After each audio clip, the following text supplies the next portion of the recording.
Il vice ministro Cancelleri se l'è proprio cercata con la sua gaffe che ha scatenato la satira, soprattutto quella agrigentina, satira sempre divertente e puntuale, simpatica e pungente.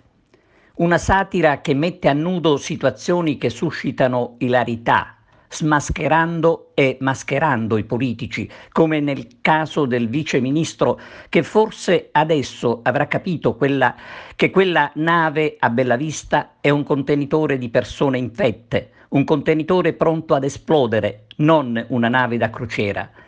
Per il quotidiano romano Il Tempo, il grillino Cancelleri porterebbe addirittura sfortuna, perché, scrive il giornale di Roma, la nave dei suoi turisti è una bomba coronavirus.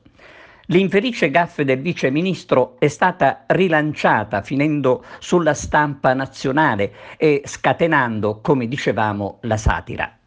Per dirla come Giorgia Meloni, la gaffe del rappresentante del governo ci fa capire in che mani siamo finiti. Purtroppo per noi abitanti dell'isola, che si vuole proteggere solo a parole, ma che ci lascia in balia dello sconforto e della paura.